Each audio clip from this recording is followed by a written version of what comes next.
大家好，现在我在四川南充的百牛渡江景区啊。待会儿呢，这里就有100头牛从这里横渡嘉陵江到对面的太阳岛去吃草啊，那个场面还是非常壮观的。8点半的时候呢，这个地方会统一放牛。今天起了个大早啊，还跟大家拍了一段延时，非常漂亮，来欣赏一下。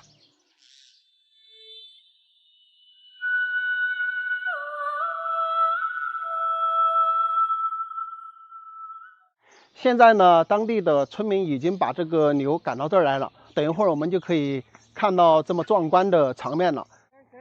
阿姨，你们也起了个大早，专门来看这个渡江是吧？我们在这儿去。哦，你们家住哪儿的？我们是成都的。成都的。对。跑这么远来了？哎，专门来看白牛渡江啊。成都到这儿不是几百公里吗？100公里也没很远，3个小时就到。昨天晚上是在这个蓬安的是吧？我们这儿耍几天了？耍了几天了？哇，都是来看这个百牛渡江。对，好嘛。哎，一大街，我们还有这个，我们在外头俺们去不来。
现在咱们要从这个地方坐船，然后到对面太阳岛去看一看啊，上面风景很好，那些全部是绿色的草，过去拍照呢也很好看哈。坐船过去看的人也挺多的。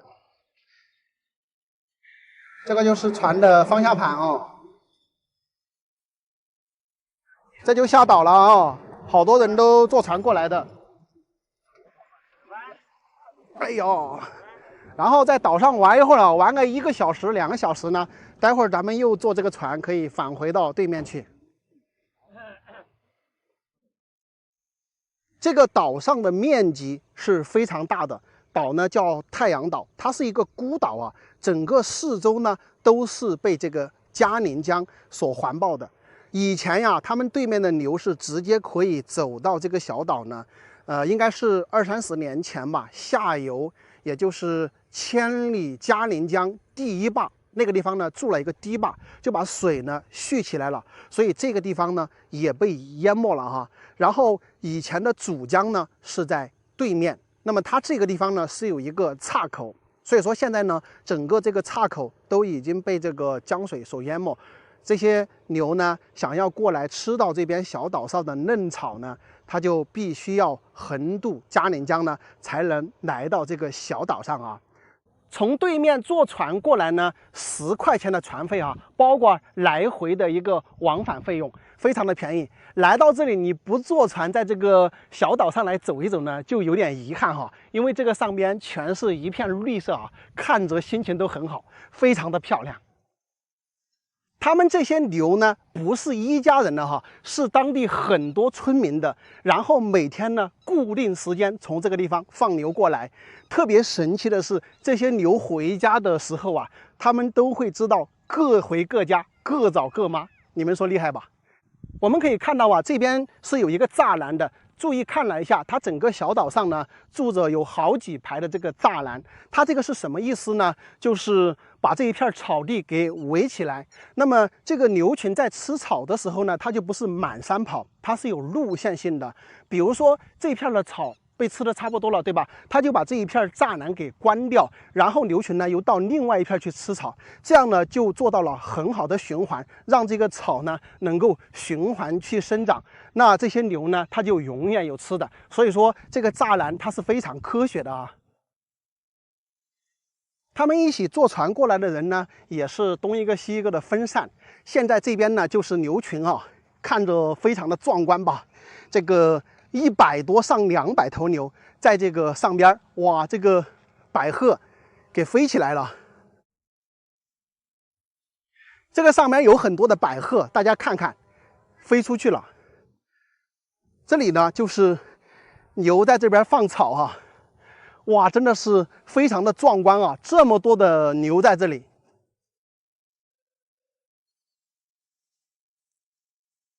你吃别管我，你吃你的，你干嘛呢？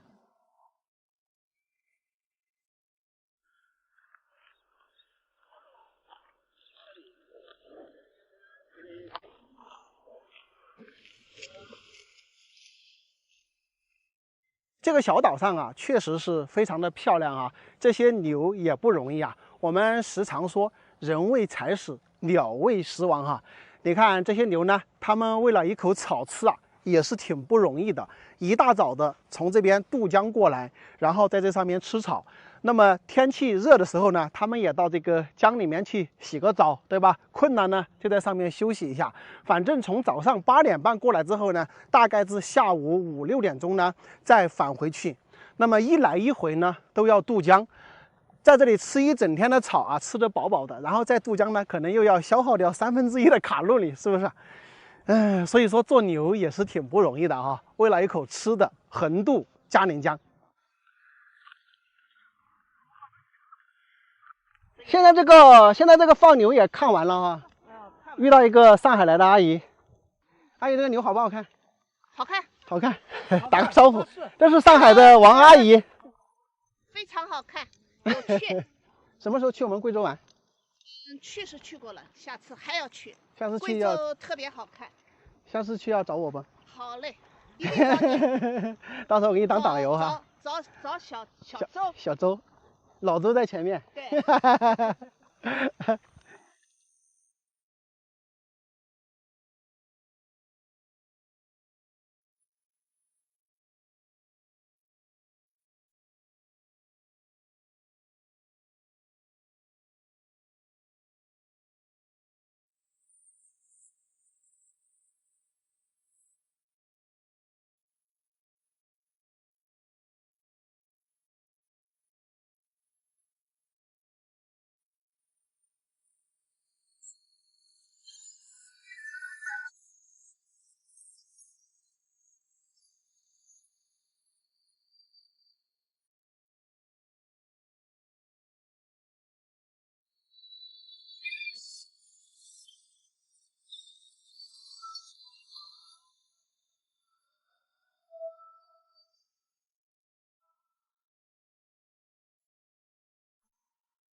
在重庆涪陵有个神奇的村庄——礁石镇悦来地火村。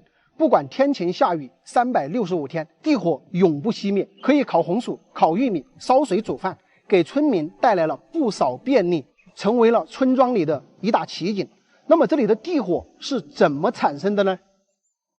大家好，我已经来到了重庆涪陵焦石镇的悦来村啊，现在就带大家去探寻地火的秘密。哇，这个火燃的是真的很大呀！走到这里的话，都是特别的热。哦，现在都是你在这里专门看哈。这个火燃了好多年了哇？燃了11年了。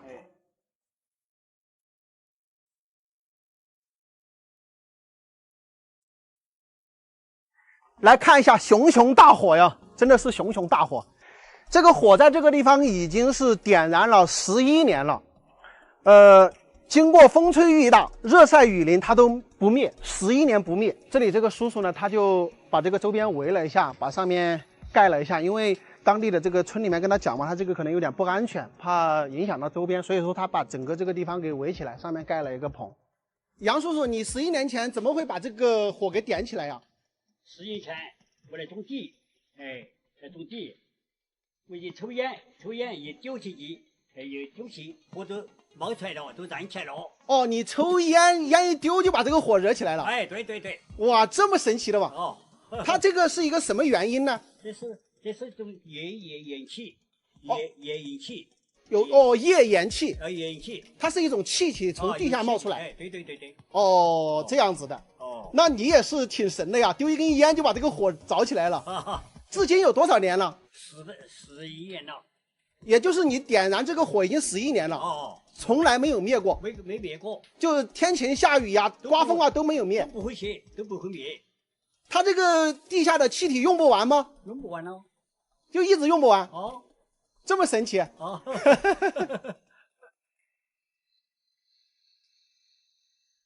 说你好大年纪嘞？76。76了。哦。哦，你看你好年轻了，我觉得。现在就是你一个人在家里面吗？哎。哦，这个房子就是你家的了嘛？哎，对。咦，还修这种大别墅啊？大别墅。儿子啊，些都在外面是吧？哎，对。你几个小孩了？4个。4个都在外面了。哎。都是成家立业了。哎。哇，你这个福气好哦。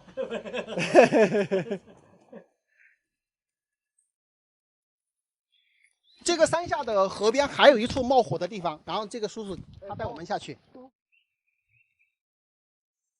哇哟，还要穿过这个玉米林呀！为了带大家去看更生态的地火，不容易了。再走下去啊，走好多久啊，叔？走到大概6分钟左右。6、7分钟哈。哦。追到那些火。好，没事。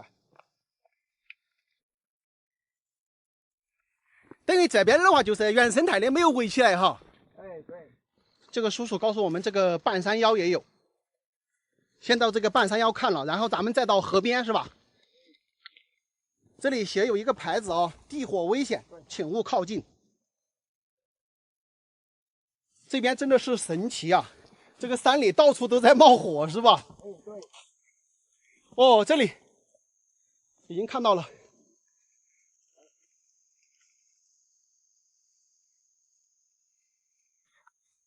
这个地方就是原生的了。哇，这个地方又着了好多年了吧？16年驾驶燃。这个地方是16年驾驶燃的哈，也是人来点的是不？这是闻到臭，有个气味儿点起。哦，闻到臭味儿把它点起来。这个地方就是山腰的一处哈。这里是16年点的，那就是到现在的话是7年哈，7年。一直燃气的血。它这个地方相当于是这些火苗啊，这些气体啊，从这些泥巴里面就冒出来了哈。哎，对对对，那坡上去，起码讲处说有100处。有100处在冒火。哎，那么多。看来这个地方真的是名副其实的地火村呀。这个山腰咱们发现一处，然后跟这个叔叔一块儿，咱们还要到山下的这个河边去。据说河边还有一处。你这个挑的是原始天然气。这个味道好。这味道好。正宗天然气。好闻。这个地方也有一个。那个我来顶起的，顶起。这个石头缝里都有火出来。大家看看神奇吧？石头缝里面都着起来了，神奇的大自然。大家看一下哈，这个村庄这一片山上到处都有火哈，那个地方有火着着的，然后这里也有火着着的，然后上面就这一片山的话，就有7、8处的地方他们是着着火的。这边下去呢就是河边了，咱主要去看那个水火相融的地方啊。咦，走在这个路边都闻到有那个天然气的味道。这个就是河边的火，大家看一下。这边呢就是一条河流啊，然后正好在这个河滩的边上啊，这里也有地火，看到没有？这个地方是着起来的。还有这边，哇，真的是非常的神奇啊！这个大叔的手机上录了一个河里面在燃烧的这个视频，大家可以看一下。我们都说水火不相容啊，但是在这条河里面，水火是可以相容的哈。我相信很多朋友都有这个疑问，这个地火在这个地方着了数十年，它为什么不灭呢？我们在来礁石镇悦来村的这个路上啊，看到路上有页岩气的牌子，原来啊，这个村庄的地下蕴含着大量的页岩气，像这些石头缝里面溢出来燃烧着的就是页岩气。页岩气是什么呢？就是跟天然气差不多，只不过页岩气呢，它是存在于这些山体里面的岩层之间，所以说呀，开采页岩气的这个代价也是非常大的。那么大家又会有疑问呢，就算这个山体里面存储着大量的页岩气，这里不断的燃烧，总有一天它会枯竭的吧？大家完全不用担心啊，因为页岩气这种特殊的气体啊，它这个地下在不断的生产，所以说这个地方就算你燃烧100年，你也永远燃烧不尽，因为它在山体内部还在不断的生产页岩气，是不是很神奇？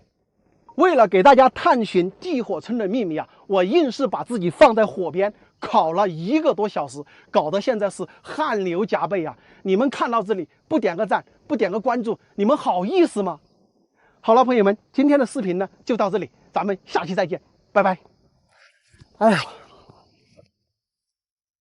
朋友们大家好，现在我在重庆深山峡谷的一条河边，看到这里这个场景啊，我要跟大家科普一个事情，特别是北方或者平原地区的朋友呢，一定要注意听好了。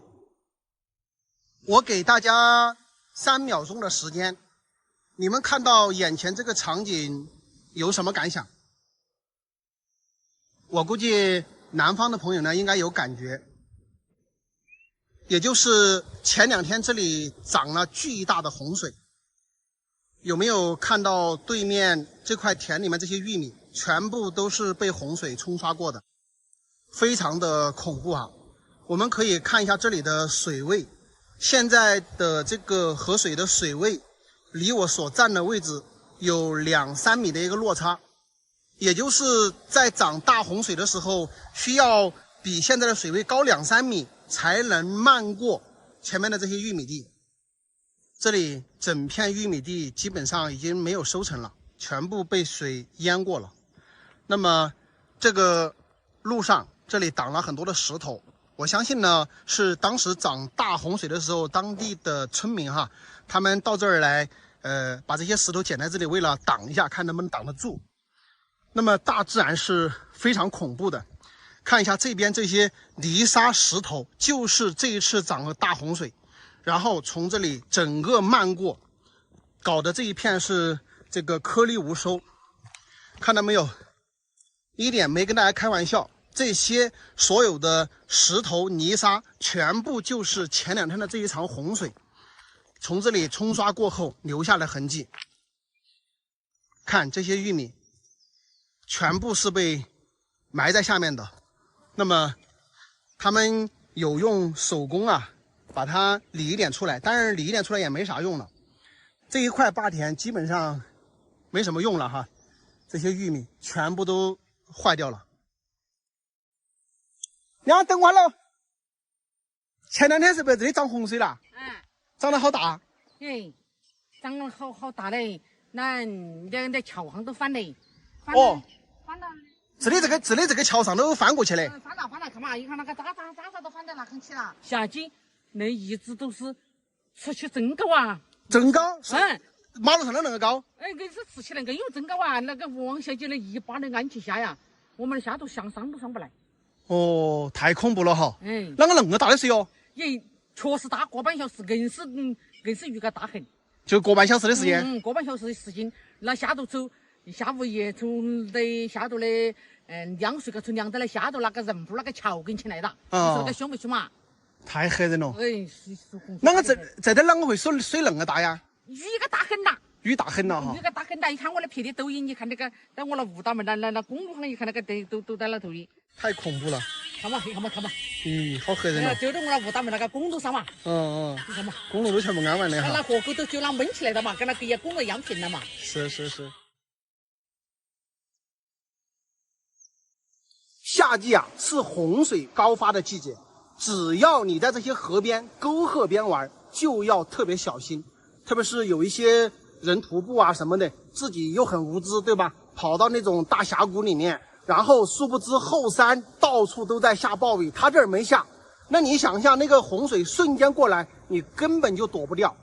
大家可以看一下，这个地方呢，其实还是一个大平坝。洪水来了之后都能够造成这么恐怖的破坏力，所以说在那种特别深山的峡谷里面，大家真的千万要小心。在夏季暴雨高发的季节，只要你的身后山足够高，那么峡谷的水就有无限大。所以说大家出来游玩一定要随时注意水的情况，好吧？好了，这个视频就到这里了，下期再见，拜拜。大家好，现在我在重庆酉阳的大山里，我身后这个山上啊，住着一个悬崖村寨，至今都不通公路啊，仿佛像世外桃源一般。今天咱们就上去探访一下。这个下方啊，有森林覆盖啊，就感觉不到险峻啊。实际上，现在咱们是行走在这个挂壁小道上的。这一条小道呢，也是悬崖村村民出山的唯一通道。我们可以看一下，这个下方就是万丈悬崖呀，只不过有一些植被，所以我们不大感受得到。再加上它这个小道呢，路面还比较宽啊，差不多有1米的一个宽度。这个小道啊，当年都是人工开凿的。我们可以看到上面这些石头都有点松松垮垮的，可能当时他们开凿这条小道的时候呢，也是费了很大的功夫啊，可能也用到了一些什么雷管啊、炸药啊之类的。这个上面这个村庄呢，叫做贝子坨啊，整一个村庄就是住在悬崖之上的呀，非常的漂亮。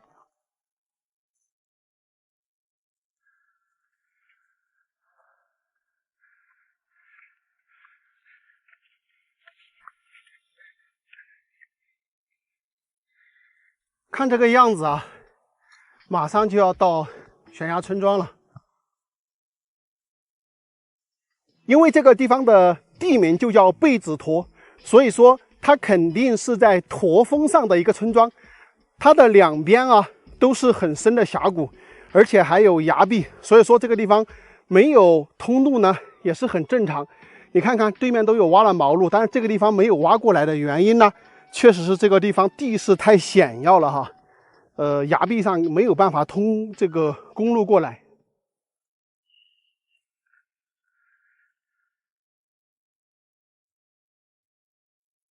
我们现在已经看到有房子了，不过那个房子废弃了啊，一看就是没人住的。不知道这个上面还有多少人居住啊？感觉像是一个废弃的村子一样啊，都没什么人住了。但是房子还很多呀，看下边也有房子，这个上边也有。我们先到下边去吧，因为下边那儿可能会看得到整个村子的一个全貌。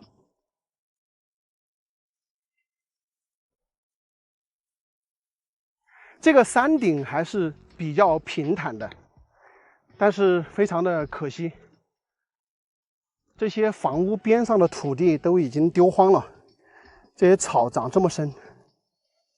哇，这边看到有一些地在种，然后有养一些鸡，不过我们看大片的房子都已经是废弃了的。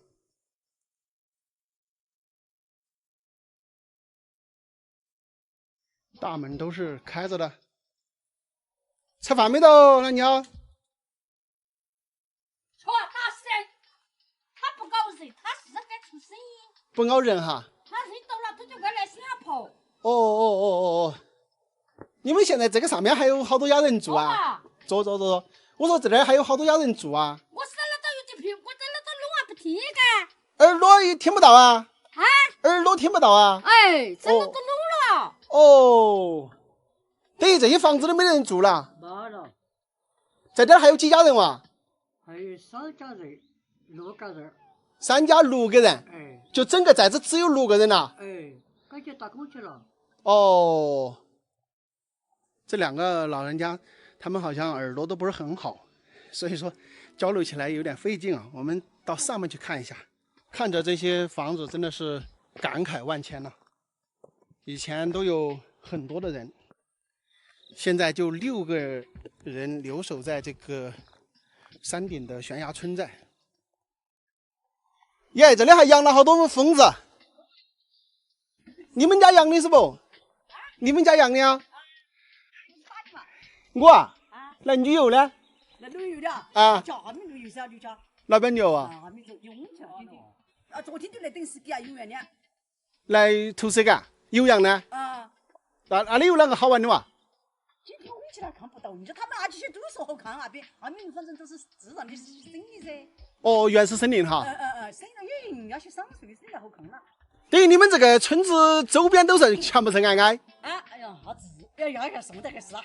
都是矮矮。这里是平矮，这边下去就是下金家坝下去。啊。二代是河沟的嘛。你们这儿贵姓呢？姓陈。都姓陈吗？姓陈姓让。姓陈姓让。他是姓陈，我的是姓让。你是这儿的人嘛？啊。也是这上面的。这个上面总的有好多户人家呀。啊，现在是没得几家来的。以前呢？以前是反正170、80个人。有170、80个。那得30-40户哈。在这养蜂子。哦，你们在这儿养蜂子？哎，对，我们自己家人就，他们就是在这养蜂子。哦，180个人，现在就你们几个人在？是了嘛。这上面好哦。哎，空气好，风吹啥？造新冠病毒你不得走了，我们在。哦，造新冠的时候。造新冠的时候，我们这几个人都来找。都一直在这里。一直就在这，没出去。是。是了嘛，空气好。哎呦，我看阿姨你挺开心的一天。是了嘛。那叔叔，你给我讲下你们这个地方啊。哪家是土匪的房子吧？他们说的。就是地也像是吧？它是乡长。乡长。他要有兵了嘛，这儿。哦，他姓哪个？叫冉玉莲。冉玉莲。他的名字实际叫冉龙元。姓冉了嘛？但是全部是姓冉，我们是姓陈，我们是解放在那家等于那边的扎心。等于以前这个上面全部姓冉。全部姓冉。就是土匪窝了嘛，是这个意思吧？冉。这个叔叔带我去看一下曾经土匪最后居住的地方。这房子烂了，好可惜哦。啊？我说这房子烂了，好可惜。大多数都是70几年才做的了嘛。70几年修的房子啊？哦。他们是全部搬迁了吗？是啷回事嘛？他这不同路啊，别到去离开。哦，是。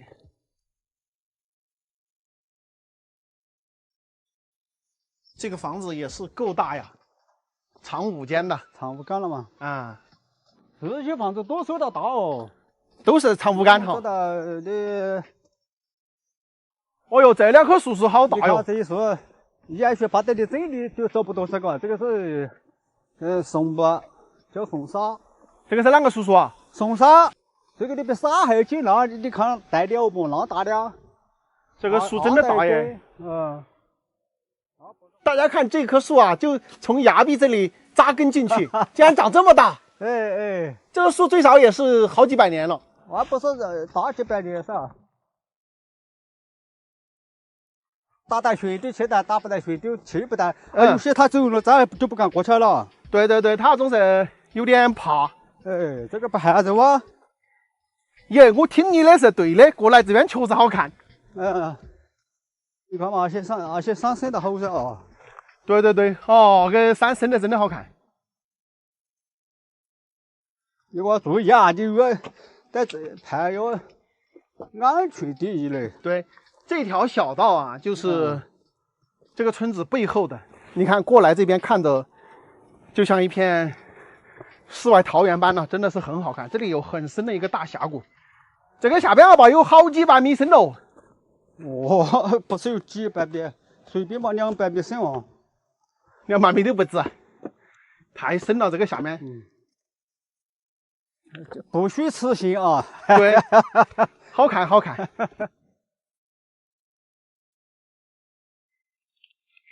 这个地方是一个眺望台啊，这个叫猫楼壳，就是我们现在站的这个位置啊，叫猫楼壳啊。这个是猫啊的，你看啊，这一对儿嘛，再一个阿盖是个猫。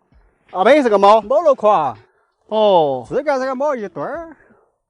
这个这些可以噻啊，你看这个风景好看哟。那些。这个地方就是一个观景台。你看那个象征啊，就是大动物跨出来的，你看到没？它在跨过的噻。哪点？对嘛，半个它跨出来的。它跨进来的，它就在一个爱情洞，它就过去和解放军打了啊。对了，他弹尽粮绝了，没办法，他就跳给自尽了嘛。这个贝子坨村庄啊，真的是太漂亮了。它就居住在悬崖峭壁之上，而且我们看到居住的地方呢，一边一个小山头，后边一条来龙，怪不得住在上面的土匪能够在这里盘踞上百年的时间。而且整个上面土地肥沃，水源不缺，沿着这边的崖壁过来之后，这里很深的一个峡谷，这个峡谷里面有大面积的农田，所以说在这里居住简直太舒服了。这个地方就是古代的一个卡口位啊，这边是一个猫头，这里是一个狭长的地带。那么他们村上的人种田呢，就会到这个山下去种。如果大家喜欢徒步的人啊，可以来到贝子坨村之后，再从贝子坨背面的悬崖峭壁下到峡谷底，我相信里面的原始森林应该非常好看。只不过今天我是一个人呢，我就不进去了。这一栋房子呢，就是地主家的房子啊，现在都是杂草丛生啊。看看这个前边，全部都是这么深的杂草。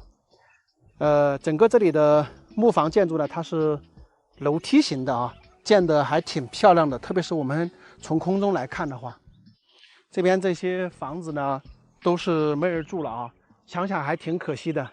这里有大好的农田，在这个山顶3号处。那我们看看前方呢，左边右边都有一个山峰护着。那么我们呢是从这一边这个峡谷这儿过来的。这个地方简直是天选之地啊，易守难攻。怪不得当年解放军来这里打土匪的时候，都攻了3次才攻上来。这个叔叔家养了几十桶蜂，现在正好有一桶蜜蜂在分家，他去招这个蜜蜂去了。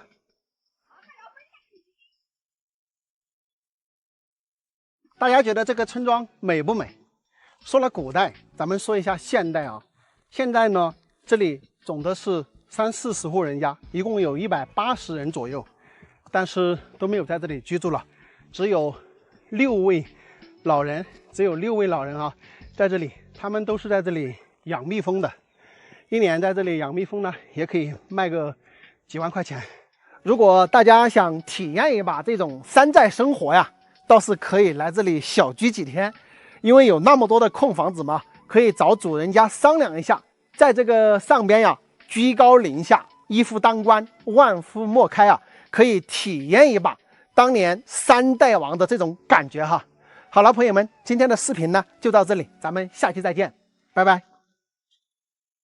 一棵树的价值上亿元，你听说过吗？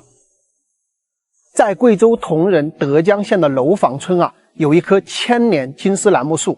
大家知道，金丝楠木的价值本就堪比黄金，而这一棵楠木树呢，被称为亚洲楠木王，可想它的价值是不可估量的。那这棵楠木树到底有多大呢？今天我们就一起来看一看。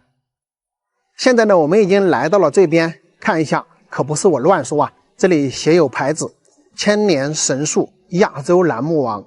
那么这上面的文字呢，记载了这一棵楠木树和当地土家人的一些渊源故事，大家有兴趣的可以截屏好好看一下。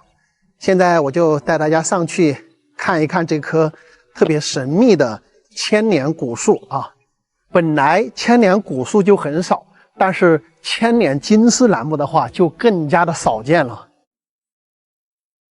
金丝楠木呢，它又被称为千年不朽木啊，是古代皇家的御用木料。树呢是非常非常坚硬的，坚硬的像石头一样。你看这些其实都是树根，我们看去是不是特别像石头？因为它千年不腐，万年不朽嘛，所以说它的价值是非常非常的昂贵的。我们看一下啊，这棵树上围了非常多的红布，因为他们当地土家族人呢，把这棵千年金丝楠木奉为神树，也就是他们的图腾的意思啊。每到重要节日呢，都要来这里呢围一块红布在上面。这一棵树呢，我们可以看到，枝丫掉了一些下来。这一棵树上总共掉过2次枝丫哈。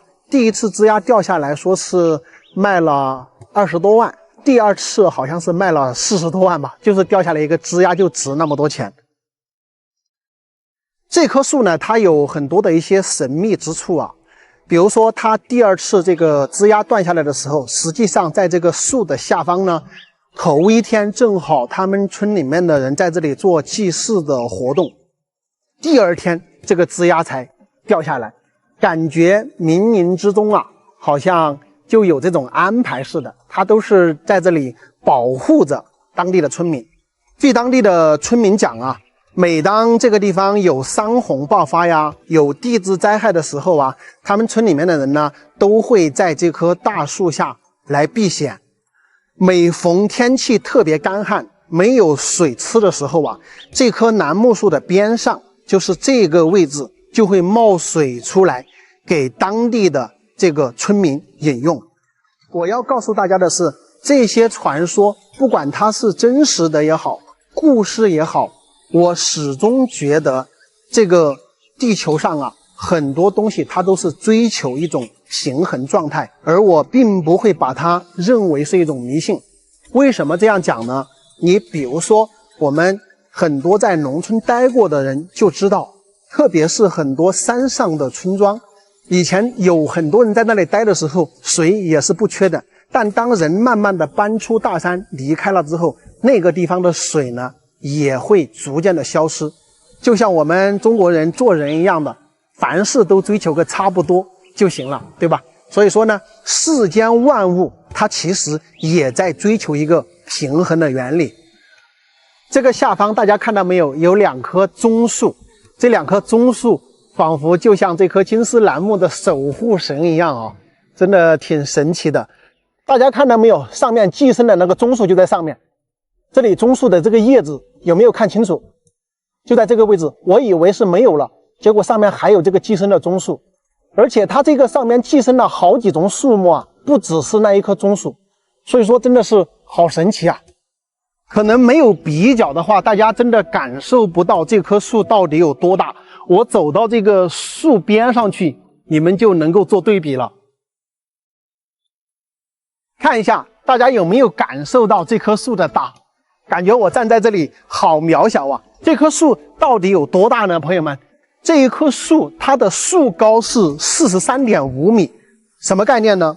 有11层楼高。它的冠幅，也就是树叶覆盖的面积有320平方米。这棵树的直径你们猜有多少？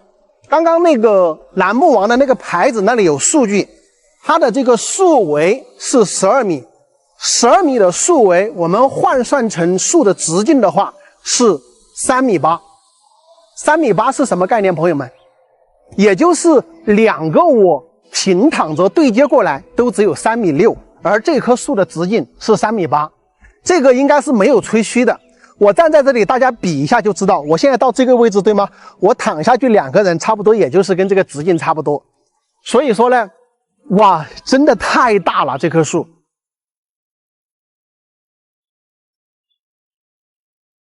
哇，看到这棵巨大的金丝楠木树啊，不得不感慨啊，1、2千年什么概念，朋友们？那个时候我都还没有出生，看视频的各位也都还没有出生吧？它就已经存在了。看去整个树真的是伤痕累累啊，在这个地方矗立了1、2千年，咱们真的想象不到它经历了什么，可能经历了以前的地质变迁、山体滑坡、泥石流等等各种各样的这种自然灾害的摧残，它都经历过了。从这棵树的这些树根啊，很多皮都掉了，还有包括上面这些枝丫掉了2次，还有这边这些疙疙瘩瘩的这些，很有可能啊，都是千年以来地质灾害造成的一些印记啊。你要说它的价值有多少啊？我觉得它是无价之宝。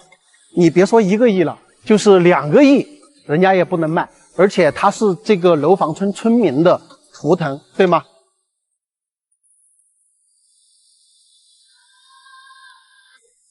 大家知道吗？金丝楠木它本来就是生长非常缓慢的，很多金丝楠木就这么一点，它长几十年你也看不出它在长。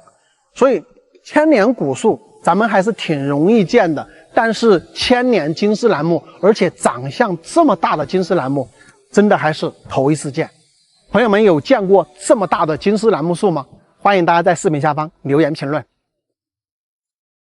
白帝城因三国时期刘备白帝城托孤的故事声名远播，又因李白创作的一首诗《早发白帝城》，更是让白帝城成为知名度最高的名胜古迹之一。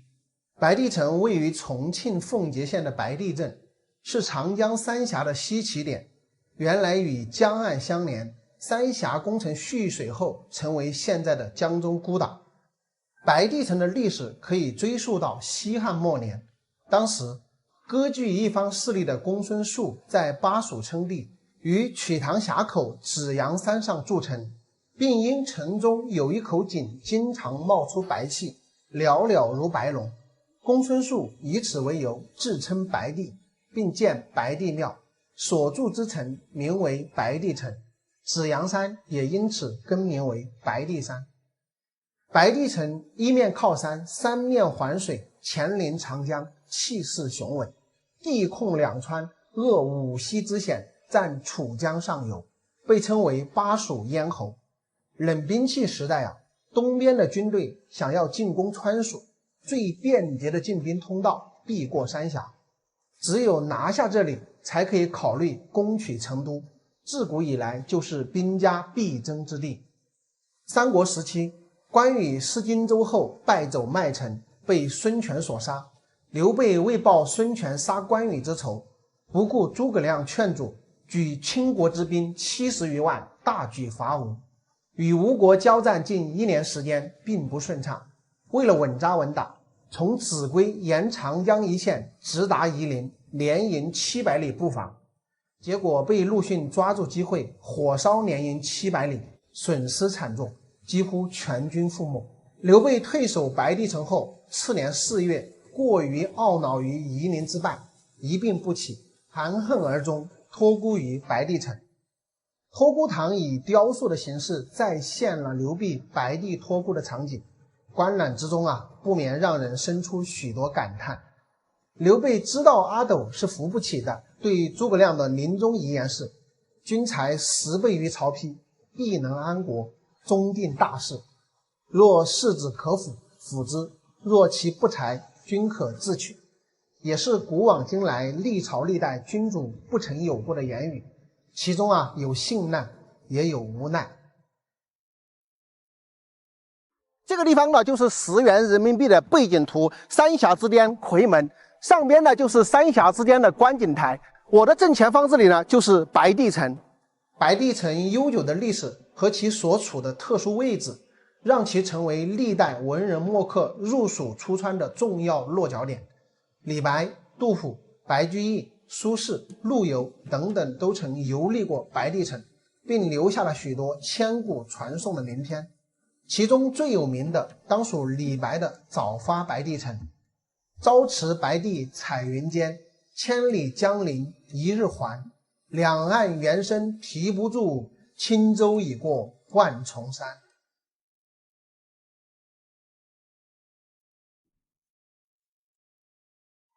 大家好，现在我在黔南都匀的斗篷山。斗篷山呢，也是都匀最高的山峰啊，有1900多的海拔。现在我就是在斗篷山的山脚下，看一下这个地方，生态非常的漂亮啊。这里是2条河流汇聚的地方啊，非常美。今天我要带大家去爬斗篷山。斗篷山的山顶啊，有一个天池，非常的神秘，所以今天我就是想上去一探究竟。现在我所在的位置啊，海拔是973，那么山顶是1900多，相当于我们现在垂直爬升都要爬1000米。有的人呢说要爬3-4个小时，有的人说要4-5个小时。今天我到底要多少时间才能爬上山顶呢？我们拭目以待，出发！我们在这个山下开着车都转了1-2个小时，然后我自认为我们找到了一条最近的路啊，就是前面这个山顶，现在是被大雾笼罩的。我们的车子呢是停在这个边上这里的。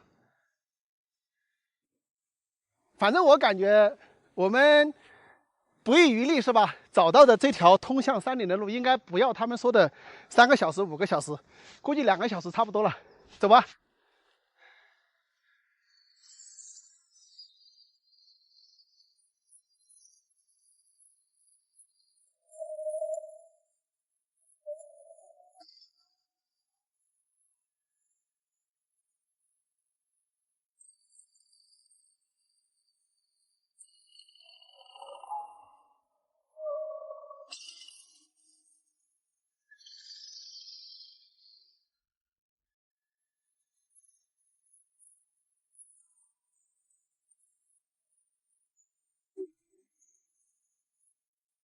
看，这里有一棵野桃树。那么我们呢，将要走到那个山顶。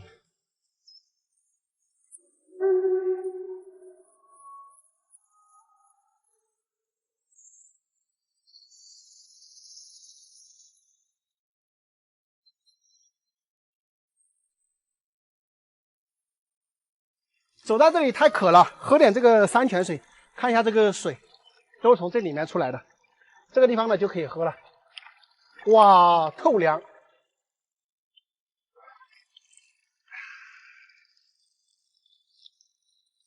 这个是斗篷山天池流下来的水，特别好喝啊，特别甘甜的那种味道，真的有点甜味嘞。啊，我都喝上瘾了。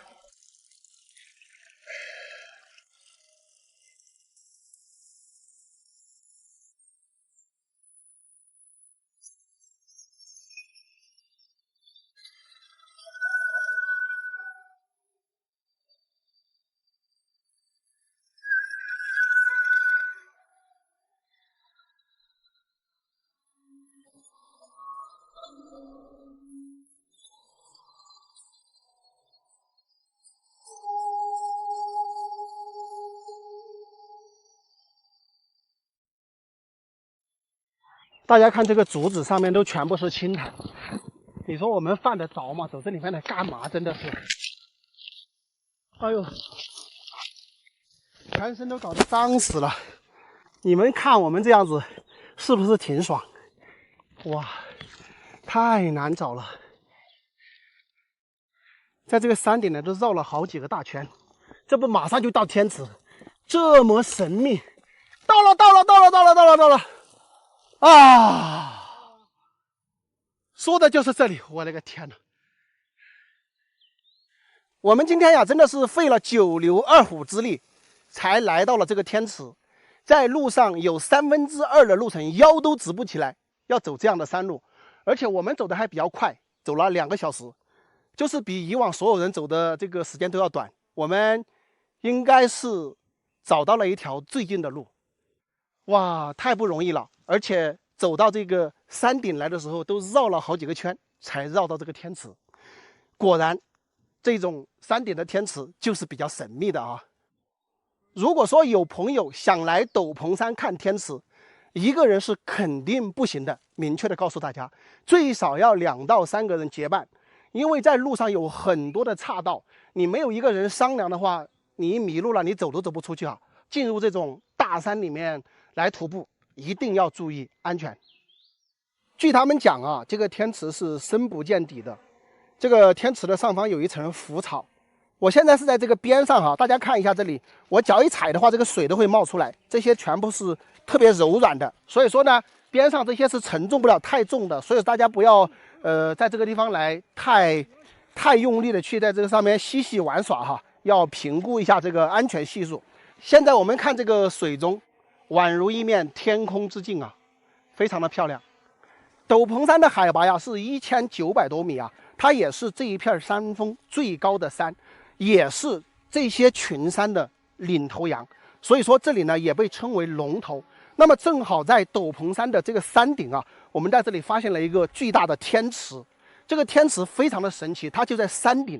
这个水是怎么上来的呢？这个真的是一个谜团，没有谁能解释得清楚。那么这里呢又有9龙分水的一个说法，什么意思呢？就是以斗篷山的天池为中心啊，斗篷山下面呢有9股水分别往山下流，那么在山下呢汇入建江河。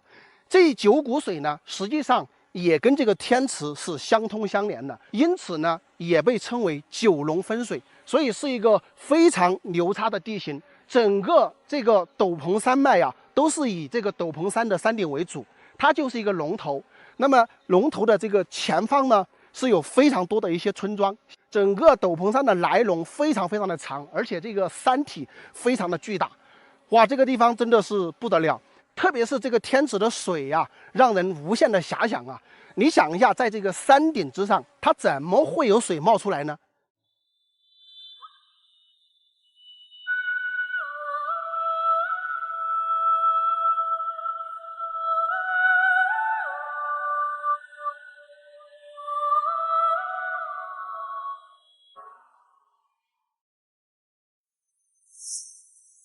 太不可思议了！在广西的大山深处，我们发现了一座特别神奇的石拱桥。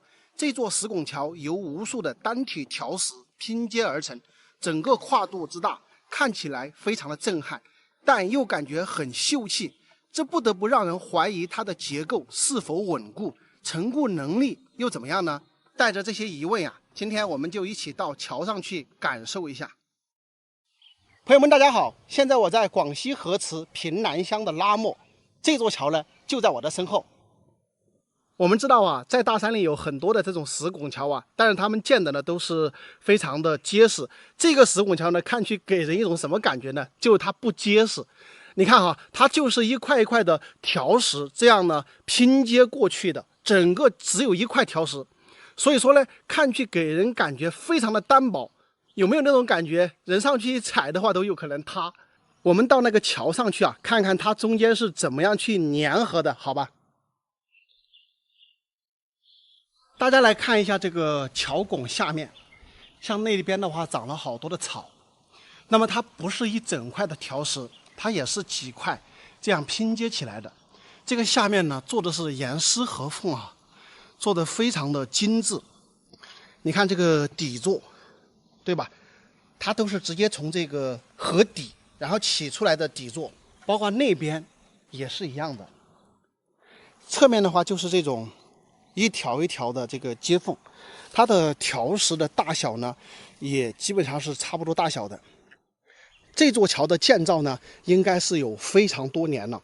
那么它的粘合剂是什么呢？我们大家可以来看一下，它这个填缝剂啊，就是中间的这种粘合剂啊，它不是现在的这个水泥这些东西啊，看到没有，有一点发白啊。那么在几十年前、上百年前呢，咱们来建造这个拱桥啊，包括这个其他的一些东西啊，那么都是用什么呢？用糯米来加上石灰等等啊，来做这个粘合剂。所以它这个粘合剂呢，就粘得非常牢啊，感觉比现在的这个水泥都要牢。有的朋友可能会问啊，这个桥是如何建成的呢？它建来的目的又是什么呢？其实目的很简单啊，就是那个时候呢，建来两地的村民呢步行方便，因为下边呢是有一条河流的嘛。大家不要看这个简单的桥啊，建桥的时候可是花了大功夫的。首先，它下面要起一个拱，啊，起一个木板拱，把这个木板全部把它定成这个拱桥的一个形状，下方还要撑柱子，然后呢，再把这个条石一块一块的往上面堆砌，堆砌到中间，特别是中间卡进去那两个石头呢，是需要量身定做的。他把它卡好了之后，粘合剂这些全部整好了之后，再把下面的柱子拆掉，明白吧？有一点大家可能不太明白啊，做这个石拱桥的时候，它不是像咱们做砖房，一天做多少一天做多少，不是这样的哟，而是把这个所有的石头全部把它摆放好之后，然后再用这个糯米加石灰做成粘合剂，在短时间，也就是一天之内，要把这个所有的缝隙填上粘合剂，然后我们再拆什么？拆下面的这个木架子，整个上面的这个石头全部沉下来，大概要沉这么高，然后就压紧了。这样呢，糯米和这个石灰做的粘合剂呢，它就把这个中间的缝隙给咬紧，也是加固了咱们这个桥的一个作用。而且这个条石它本身在做的时候就做的斜切口，经过精度计算的，所以呢，它咬得非常紧。这也就是我们现在看到的这个拱桥的这个弧形，你看现在看去都是非常完美的，没有任何的变形。如果说是做这一类的拱桥，像做砖房一样，一天做一点，一天做一点的话，你最后你就没有办法合拢。我不知道大家能不能明白哈，就是整个石拱桥合拢之前，它都是没有结构力的，每一块相对都是散的。只有在它合拢的那一天，把所有的粘合剂填进去之后，把这个架子拆掉，整个桥才算合拢。合拢之后呢，他们还需要去检查哪一块有没有什么问题。所以我们看去这些石头都是很粗糙的，但是这活儿确实要做得非常非常的细，才能把这个石拱桥做得这么完美。所以说呀，我们不得不佩服我们的先祖，就像这一座拱桥，就是他们的智慧结晶。好了，朋友们，本期的视频呢就到这里，咱们下期再见，拜拜。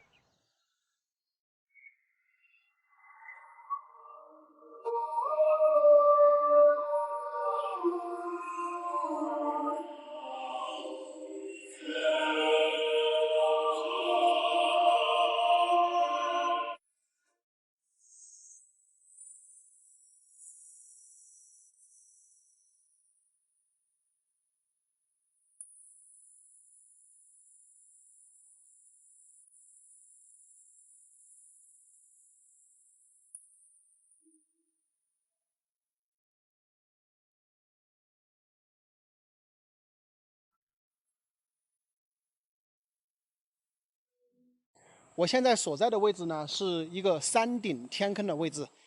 这边呢叫广西700弄啊，很多地方呢都叫弄。那么我身后这个天坑呢，就是世外桃源一般的存在了。但是在很多年前呢，基本上是与世隔绝的。从这个地方，他们当地的村民不知道花了多少年哈，挖通了一个山体隧道，穿过这个隧道呢，就到村那边去。你看一下，上面是很厚的山。这个地方不知道能不能过得了，他好像在等我，那我先过去吧。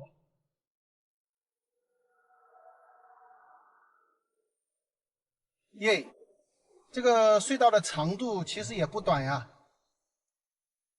好几十米呀。他穿过这个山体，他们的这个盘山公路是开到开到这个山腰来，然后基本上是在山间的位置呢，他们可以很少的去来打通这个隧道啊，稍微这个工程小一点。你看这边就进入这里边了，这里边住的人还不少啊，这个弄堂里边。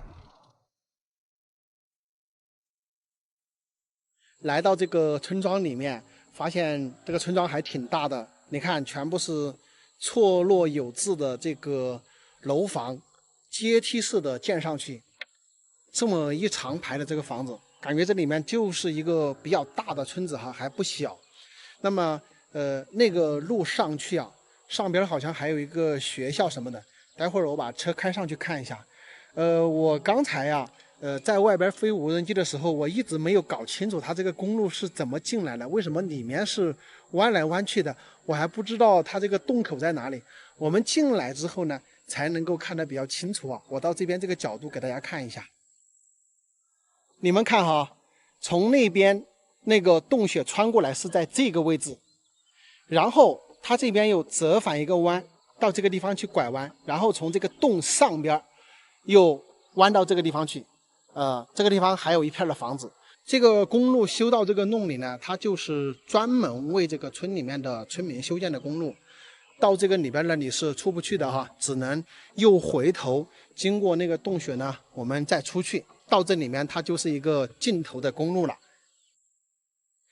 这一个圆形的，不知道大家知不知道是啥哈？这个呢就是存水用的，这个是水池。看看这个水池，一个水池能装多少水？不得了哈。那么像在这个山顶的弄里面啊，他们是缺水的，山上都是岩石，所以说保不住水，整个地方呢也是缺水，所以我们可以看到在这些山壁上呢修了很多的这种圆形的池子，这个呢就是存水用的水池，很多哈，这山上到处都是，因为这个地方住的人还是比较多嘛。它是怎么存水的呢？这个水池其实在下大雨的时候啊，这些山体的岩缝之中呢，它是会有这个山沁水出来的。那么他们可以把这个山沁水呢，就直接接到这个水池里面进行储存。那一旦在遇到天干旱的时候呢，就用这个水池里面的水。而且呢，这边你不要看这么多的弄啊，他们其实都不怎么缺水的，因为修的水池足够多，存的水足够多，哪怕是有3、4个月不下雨，他们也不会缺水，因为这些水池里面随时都是满满当当的水，只要下雨，他们就会把水全部存到这个水池之中去。现在我已经到这个上边来了，这个地方呢是一个学校，我好像听到了很多的学生在里面说话的声音啊。想不到啊，这个天坑里面竟然还有这么多的学生。目测了一下，应该有好几十个小孩，你看这些都是小孩，还在上学，还没放学。这小孩是还在上学吗？哦，这个屯子里面还有好多小孩啊。对啊，可能有几十个哟。就很多啊，就是他们，我们这里有一些家长不在家，然后他们就只能在这里上，去不了那个楼部小学。这里有几个老师？现在就一个老师，对，一个老师带这么多小孩，那没办法啊，别的老师不愿意来呀。哟，挺辛苦的哈。对啊，以前没通公路的时候都没有老师愿意来了，就是老师来这里来了都10几年了。这个老师在这里10几年了。对，因为从我老公开始就一直教的。你老公就是这个老师教出来的？对对对。然后他现在还在这里教？对的。已经20多年了。对。别的老师不愿意来这里啊，以前我们这里不通公路，就是别的老师不愿意来。哦，这你小孩？对呀。你也才20岁，21、2岁吧？对。你看21、2岁的小孩都有了。你多少钱？医师还有一个。那里。在里面。人家在那里，那个男孩比那个粉色衣服那个。那个女孩是吧？对。她多大了1岁，不是2岁多了。2岁多。对。那你19岁多就生小孩了？对。这是你家还是你老公家？这是我老公家的。啊，是大汉那边的。哦，大化县。对对对，大化县。那你们是自由谈恋爱的喽？对，自由谈恋爱的。但是父母那个介绍的话是，我觉得更不是。对，还是自己选上的好。你来的时候通公路了吗？通了。我来回通。上小学就可以不管了，然后在家里父母带，你就可以出去了呀。对。你不是年纪轻轻的跟老公分居两地也不太好。对啊，你说如果条件允许的话，你觉得我愿意在家做人守护你们，肯定不愿意是吧？不能谈妇女，像你们都还本来就是妇女啊，自己都还是小姑娘对吧？只不过结婚的早而已嘛。好，那我走了，妹妹。有机会再到你们这里来玩，那个时候希望你还在这里。不是，万一你发财了，离开这个地方了呢？对呀，等我发财了，我想着把我这房子给搞下来，重新搞个好。祝你发财哟，妹妹，肯定会发财的。或许我再过2年3年来，你已经发财了。真的。那我发财的话，我一定要先买车。好，那我走了，妹妹，拜拜。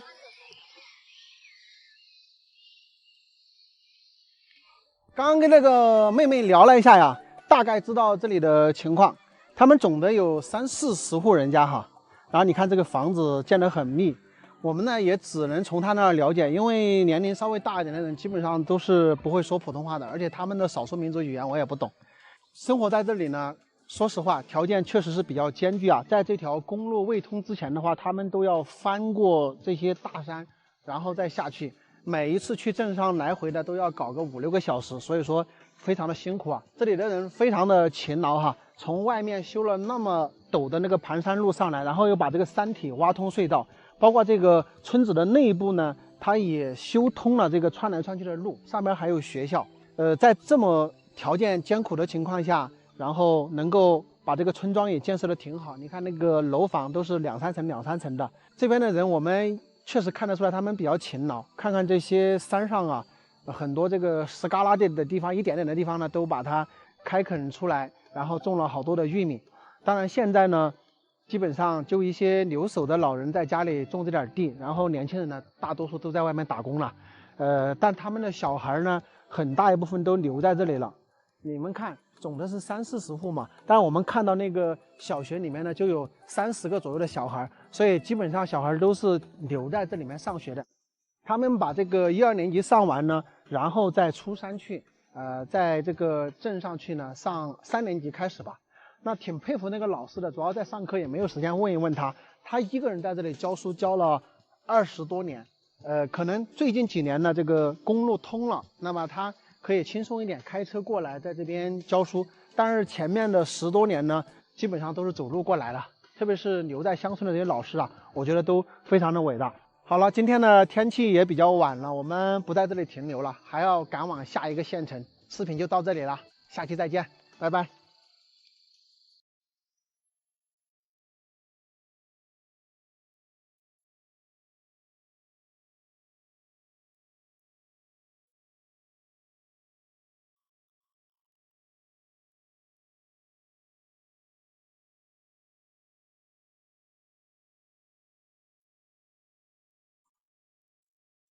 我身后这个屯呢叫做弄温屯，也是他们称的那个天眼村啊。这个地方非常的震撼，它是在山顶的一个凹槽处，所以被称为天眼村啊。整个村子的周围呢都是悬崖峭壁。我们可以看看这边的大山哦，非常的震撼又陡峭。我们从那个路开过来的，然后你看这里盘山公路上来，在这个山的后边这儿绕过来，从这个山梁上把车开过来的，然后车子呢是停到了这里。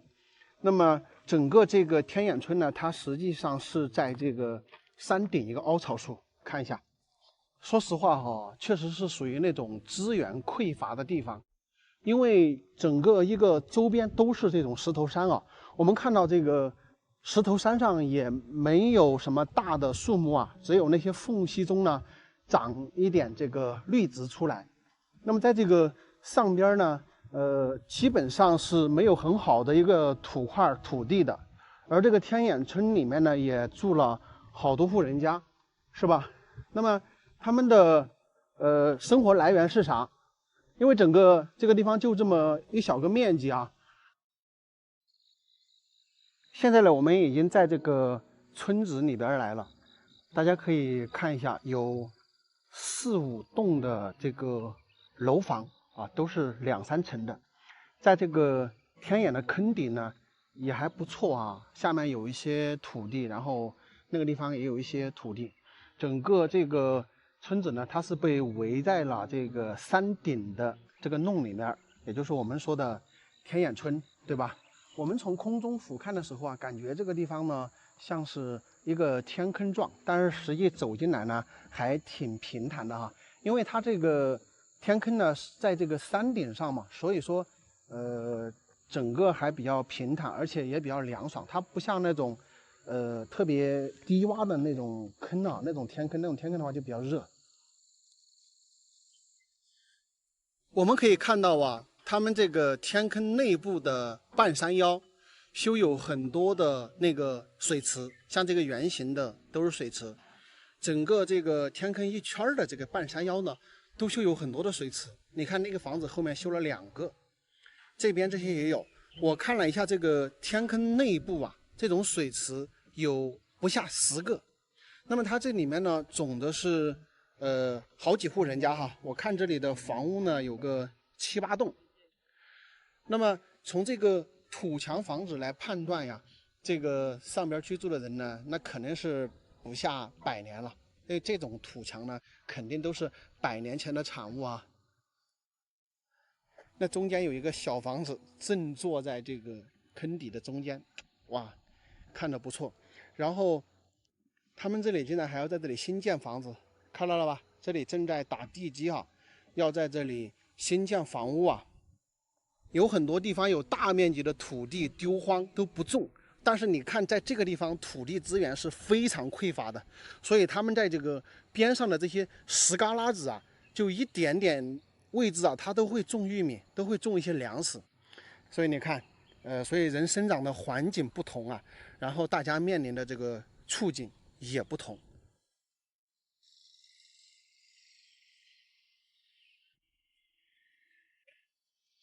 这里是在新建房子是不？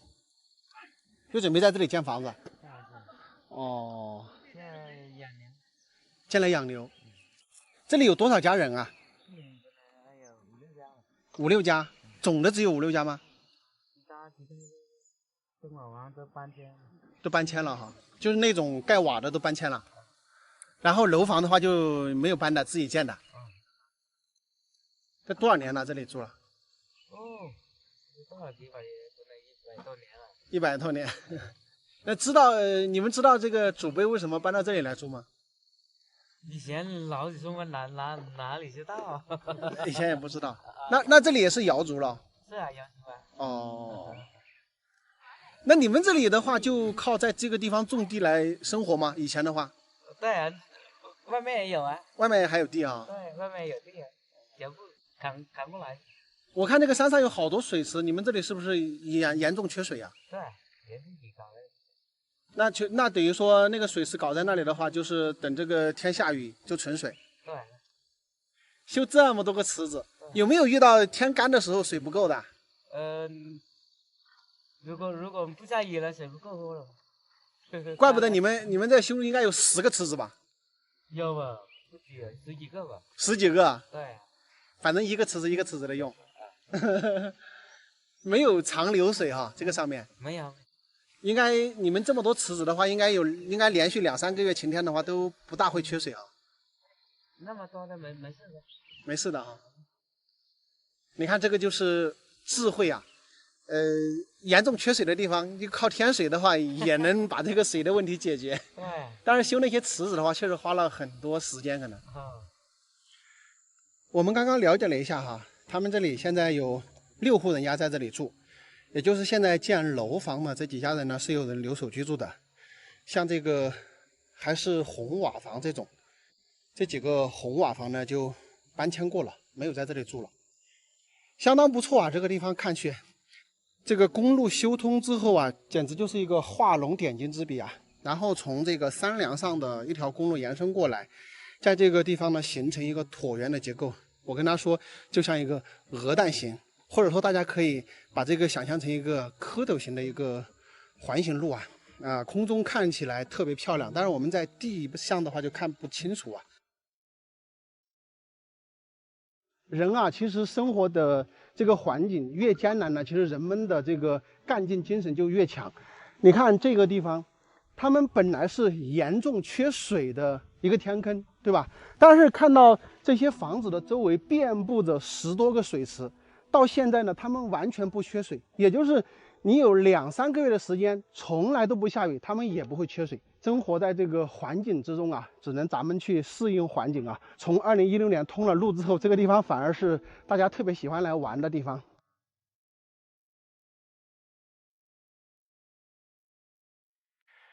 朋友们，大家好，今天我们又来到了广西的大山里哦。今天也不得了啊，我们发现这个山梁的后面还有一户人家居住啊。现在呢，我们就要从这个路小道啊，直着往上走过去，然后下去呢就到那户人家。大家有没有看到这个上面还有电线啊？就是专门拉到那户人家去的。走吧，这个路都感觉没怎么走啊，就是这种石步梯。好像里面住的人他也不怎么经常出来哈。我靠，走这个杂草丛里面，我真的有点怕蛇，主要是今天光腿啊，有蛇的话就麻烦了。哎呦，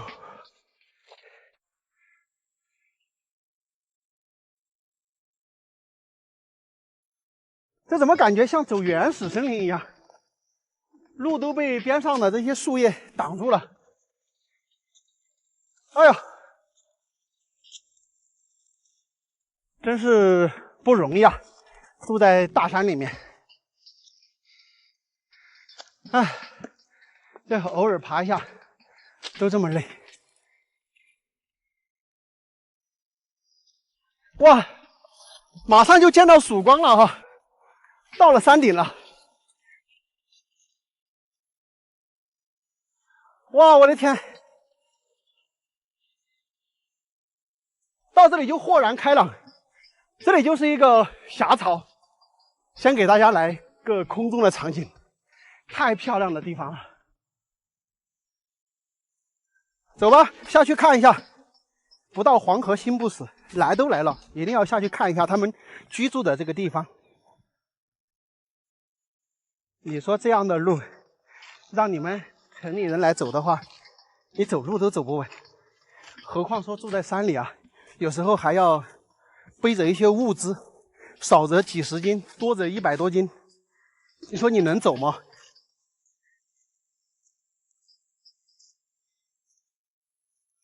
大家看一下，我们已经来到了这个地方，1、2、3、4，这个坑底有4栋房子，都是那个土墙。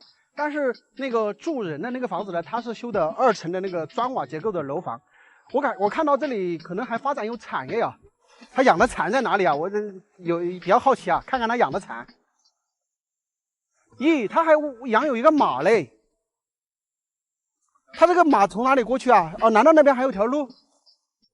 那我们来的那个路，驮马肯定不行呢。应该有人在家吧？有人在家不？主人家，老板，叫了一下主人家，主人家不在。但是这里环境真的是漂亮啊，世外桃源一般。这有个小马，小马，你不要踢我，我走这边一点，你别双脚跳出来踢我。那我们看到这里呢，只有这一家人在。你看那边的房子全部是荒废的，墙都倒塌了，连瓦片呢都已经破洞不堪。所以这个整个上边这个坑底呢，就是这里有一家人住在这里啊，但是主人家不知道在哪里去了。哦，是养蚕的。来，我们到这里来看一下。哇，这个吃的刷刷刷刷刷的。哦，在这里。老娘，这在干嘛呢？你在养蚕呢？哦，你这个养了不少哦，我还第一次看到你这个养蚕。你哪里去了？贵州的，贵州的。对，来玩。来，大家看一下这个蚕，这么多。这个有密集恐惧症的看着是不是有点毛骨悚然的？怪不得那个外边地里种了那么多的桑树，它就是采这个叶子来养蚕。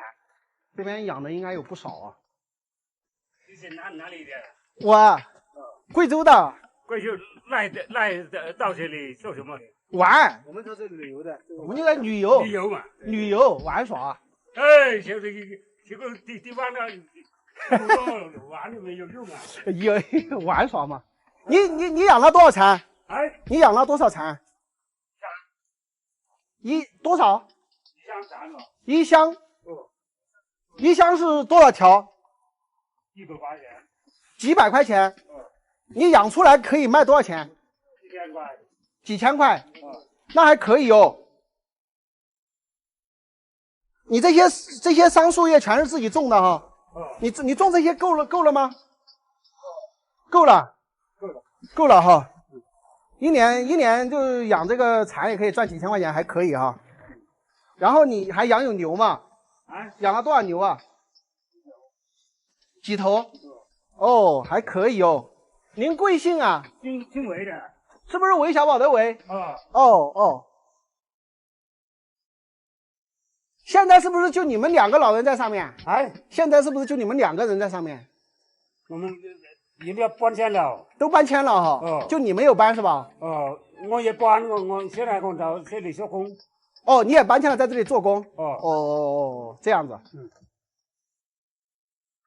好吧，这个叔叔挺忙的，我们不打扰他了，在外面来转一转。这边种的全是桑树叶，然后还种一些玉米。玉米的话，他们自己种来吃的吧？啊？搞什么东西来这里玩呢？好玩啊！你们这里好啊。桑树嘛。我说您多大年龄了？多少岁？60多岁喽。60多岁喽。哦，那还很能干哟。我说不准了。我也听得懂一点，就是我说话怕你听不懂。你们这个一年可以赚多少钱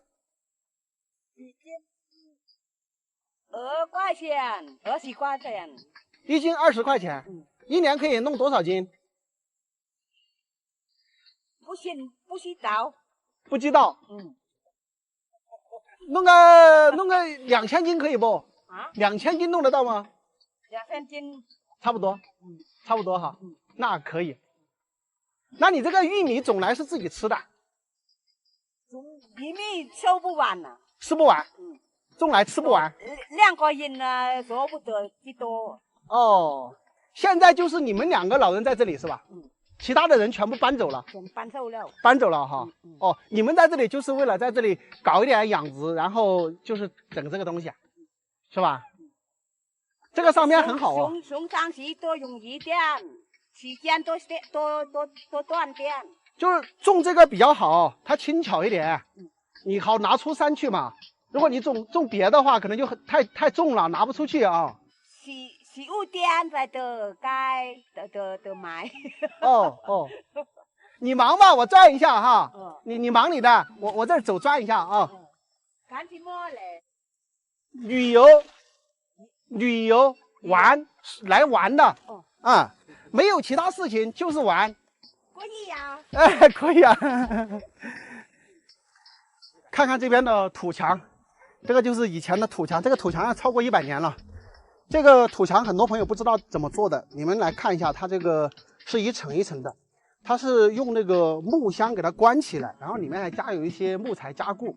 那么在关好木箱之后呢，把这些泥巴全部弄进去，用那个木锤来夯，一锤一锤的夯。那么它夯好这一层之后，又上面一层，所以你看到这个都有印记的啊，这一层一层的上去的。土墙呢就是这么做的。你别看这个土墙，它的做工比较简单，但是它能够千年不倒啊。如果说长期住的话，你看这个墙，它可以是大概有3层楼的一个高度，就这一单面墙了，它直到现在它也没倒，对吧？所以说这个很结实的这个土墙房，而且住起来的话冬暖夏凉。哇，这里面真的非常舒服啊！它是山顶的一个天坑，所以说呢，它这个风是相通的。你看现在这个风都挺大的，然后住在这里真的非常的舒服。那边那2个房子可惜啊都倒掉了，这个也倒掉了。我看到这个房子我还觉得挺复古的，挺喜欢的，可惜就是现在都倒掉了啊。其实你看他们2个老人家60多岁，在这个上边呢种这一片桑叶养蚕呢，1年可以收入几千块钱，然后再种一点玉米，哎，自己吃一吃，然后喂个马呀，喂2个牛啊。他说种的玉米都吃不完。其实什么是幸福呢？有时候只要这个生活不成问题，自己过得开心，其实就是幸福了。我们外人看来可能他们这里比较辛苦，但是你看他们啊，养点蚕呐，这个种点地啊，其实是乐在其中的。等我老了呀，也像这2位老人一样，远离城市的喧嚣啊，隐藏在这大山之中。这里真的是一片世外桃源般的存在。我个人的话非常喜欢，虽然说这个步行上来比较辛苦一点，但是年纪大了之后，自己隐在山中，有一点自己的事做，然后呢，也过得比较清闲，在这个山里空气也好，我觉得挺好的。大家喜欢这样的地方吗？上去喽，老人家，我们走喽。坐下啦，不坐了。这里玩先啦。不玩喽，我们要准备下去喽。你慢慢忙啊，我们走了啊。哎。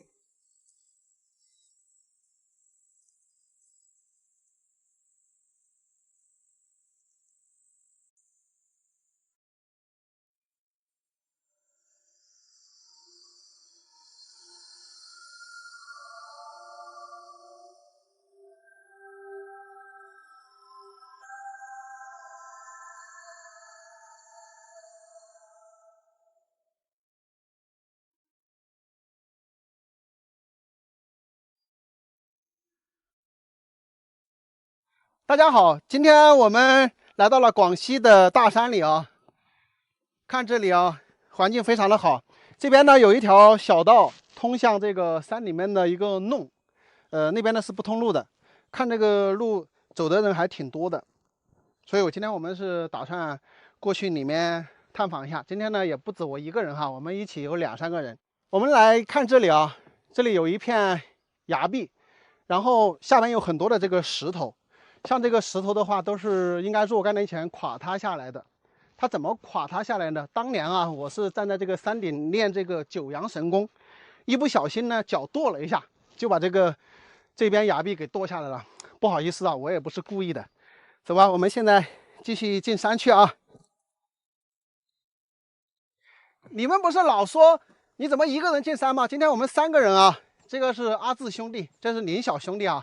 他们2个呢也经常到山里转的，主要是拍航拍哈。对，那走吧。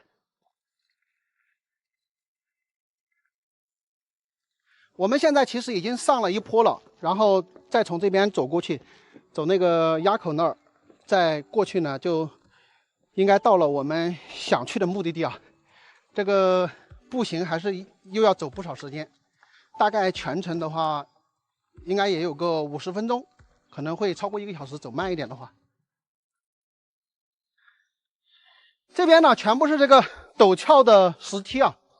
你说在我们贵州的大山里啊，可能你还可以喂马，用马来驮，但他们这里生活在这里面的话，应该大多数都只能靠人工了。你说这么陡峭的地方啊，你用马来做运输的话也是不行的，太陡了。这个山垭口这里，我们发现了这里有一棵特别神奇的树，树上还开了好多的花，这花很漂亮。这个树呢是他们有维护一下的，长在了这个石头上面，那个边上有用这么多石头把它这个树根给护住，那感觉这个树是不是很值钱呀？大家注意看一下哈，这个花的形状是跟叶子一模一样的。只不过花是红色的，叶子是绿色的。这个花上也有很多的这个纹路，跟叶子上一模一样的。这种花大家有没有见过？挺神奇的哈。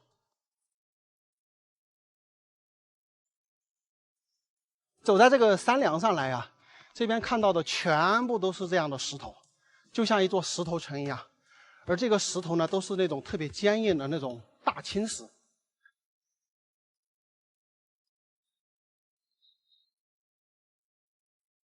在我们贵州把这个叫大山，在他们广西叫做千山万弄。每走过一个弄啊，都是翻山越岭，很不容易啊。翻过了这个山垭口啊，咱们现在视野豁然开朗。现在我们已经来到了这个弄中，这个地方呢，它属于一个山顶弄，也就是山顶上的一个，我们贵州把它叫做坑吧，他们这边叫做弄。这个玉米都长这么高了，这里面还是挺大的。咱们来看一下这个小村主啊，人就是居住在这个位置，那么前面像是一个出山的门一样，就我们可以通过航拍的镜头来看的话，前面是很陡峭的，不走那边近处啊，进出山的路的话，就是我们现在走的这一条。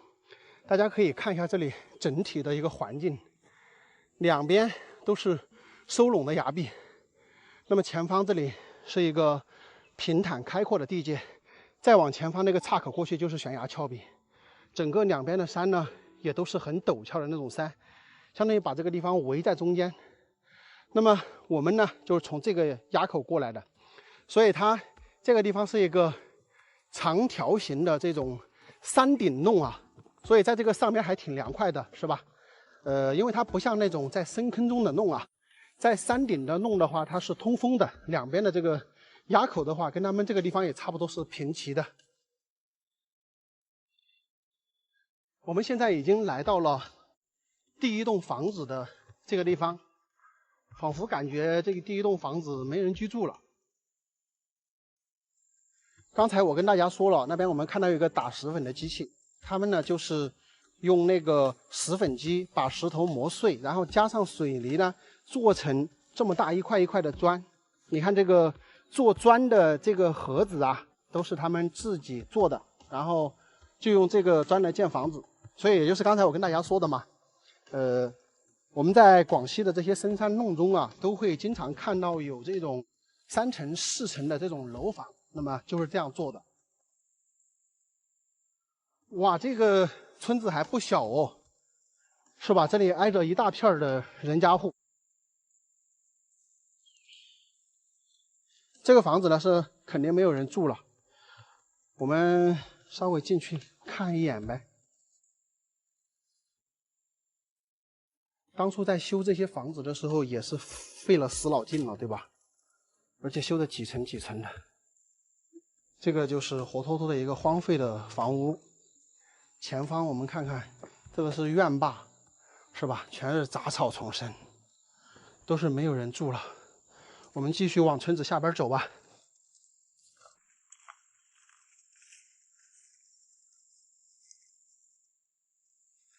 走到这儿来了，我们几个人一块儿，是吧？也没有听到有狗叫声，感觉怎么都没人住啊？这看去都是好陈旧的样子。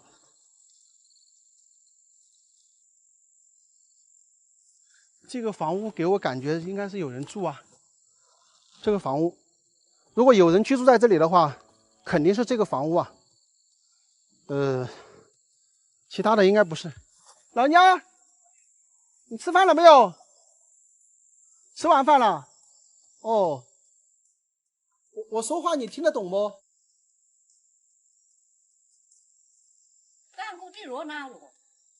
他们家有人是吧？我说就你自己在家吗？我就知道那回去这都，那个就那回不要落了，不落了。啊，听不懂就有点麻烦了。我们从这儿来之后就看到这里有一个老人家，他们这边是瑶族嘛，所以说呢，说普通话听不懂，然后他们说那个地方的这个民族语言咱也听不懂，只能在这里转转。这个房子也是没有人居住的，你看那边还有这个土墙，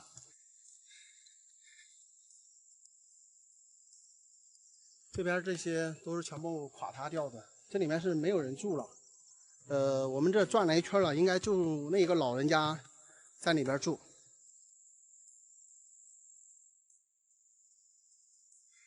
看一下这一排，这什么地名呢？大定村福六队，这里属于地书乡。那么它这边是连体房，免拆的，就是他们外面有一个安置新区啊。这个牌子上我们有看到搬迁地点，八潭安置，就是这个村庄的人呀，都已经是整体搬迁了的。那这边也是写有这个牌子。我们在这个弄里面转了一圈啊，发现这里有好多的房子，但是呢，房子基本上都荒废了，应该有差不多10年的时间没有住人了。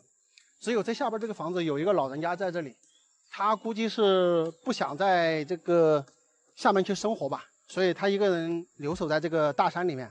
而且我们看到整个地界上他种了好多的玉米啊，特别勤劳的一个老人家。我们目测的话，他应该是差不多80岁左右的一个年龄。跟他聊了几句呢，但是说话我们也听不懂。后来呢，他又说了好多，但是你们知道啊，瑶族话我又听不懂，我也不知道他说的是什么，所以也不敢说把他说的太多东西呢给大家发布出来。整个这个地方环境非常的漂亮啊，它的两边都是这个大山所阻隔呀，而且是特别陡峭的。那么他们这个地方生活需要出山去呢，前面那儿也去不了的，只有从我们来的这个地方啊，步行才能出得了山，所以这也是他们唯一进出山的一个路道。我们从空中可以看到啊，这个地方的环境啊非常的漂亮，尤其是这个右侧的这个崖壁啊，像那种刀片崖壁一样，很多人心目中的世外桃源吧。但是因为不通公路呢，确实在这个地方呢生活比较艰难一点。还有一个呢，因为它两边都是这种薄薄的山体崖壁嘛，在这个地方用水也存在一定的困难。所以啊，我猜测这也就是他们要搬出去的原因吧。我们抛开这个生活呀、生存条件之外啊，我觉得这个地方的地形啊也是相当的奇特哈，就像从地球的中央伸出来一只手，把这个地方摊在中心。居住在这里呢，有那种住在手心里的感觉。当然，可能确实因为住在高山上嘛，然后生活呀这个都不是很方便。如果说要修路上来呢，也是那种石头山啊，可能造价也比较大，这样呢就没办法，大家整体呢就往外搬。如果说是在古代呢，它绝对是一个防御的天险好地方啊。这也就是古代的人他们为什么要选择在这样的山弄里面。更重要的一个原因呢，可能就是为了安全，让别人很难找得到。如果外面的人你想到这里面的呢，也是非常不容易啊，四周都是悬崖峭壁，前方上山的地方如果拦一道石墙呢，你基本上就是进不来。所以说这也就是古代的人啊，他们为什么要选择在这些山弄里面来生活啊。第一个呢，躲避战乱；第二一个呢，为了自身的一个安全哈。好了，朋友们，今天的视频呢就到这里，下期再见，拜拜。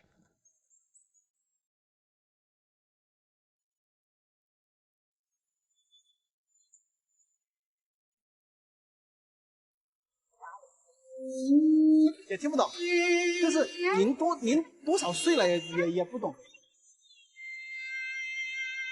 哦，我还以为你到哪去了呢？去买东西回来嘛。哦，你听得懂我说话不？你听得懂我说话不？听不懂啊？对，他们又听不懂我说话。